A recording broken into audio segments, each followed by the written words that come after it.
At noon, we got South Alabama, who's 1-3, traveling to North Texas, who's 4-0. North Texas favored by 12.5 points on ESPNU. Bishop Davenport's gone 69 of 100, thrown for 764 yards, 6 touchdowns, 3 interceptions for the Jaguars. Kentrell Bullock had 76 carries for 364 yards and 4 touchdowns, and Devin Voisin has had 27 catches for 360 yards and 4 touchdowns. Drew Mestemaker's got 92 of 130, thrown for 1,013 yards, 10 touchdowns, 0 interceptions. Mackenzie McGill II has had 50 carries for 271 yards and 4 touchdowns, and Miles Coleman's had 19 catches for 182 yards. North Texas is 2-0 against South Alabama all time. They played in 2012 and 2024. They played at North Texas once, and obviously North Texas won that game. Morris is 1-0 during his tenure here at North Texas, and Applewhite is 0-1 during his tenure as a Jaguar.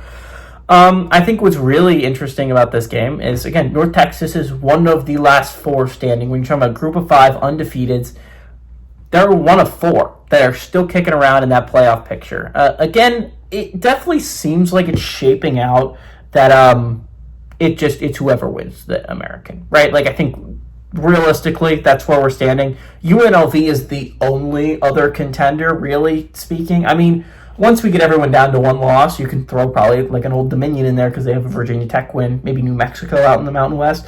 But realistically, we have 4 undefeated teams left in the group of 5. 3 of them reside in the American. And I think it's going to be really interesting to see how much longer we get all 3. One is probably going to fall sooner rather than later. And North Texas would be my pick, right?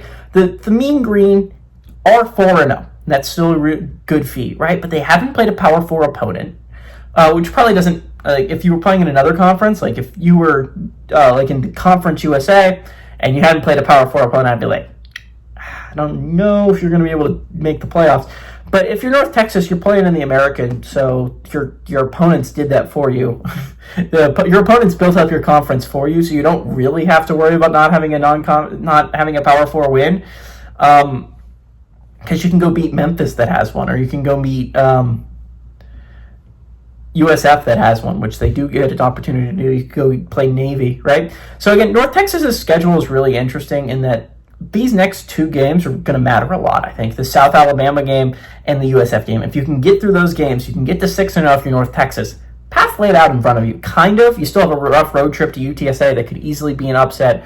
You have a game against Navy at home that could easily be that the midshipman team could beat you, right? But I think these next 2 weeks are going to determine a lot of how North Texas season goes.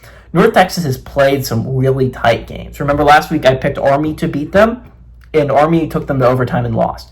If you remember week 2, North Texas went to overtime against Western Michigan and beat them, right? So North Texas has been kind of like, of the 4-0 teams, they've had 2 of the closer calls.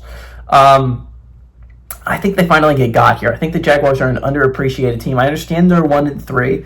This was a Jaguars team that went toe-to-toe with Tulane. This was a Jaguars team that didn't completely embarrass themselves against a pretty solid Auburn team. They didn't have their greatest showing last week, but I think they can do it here.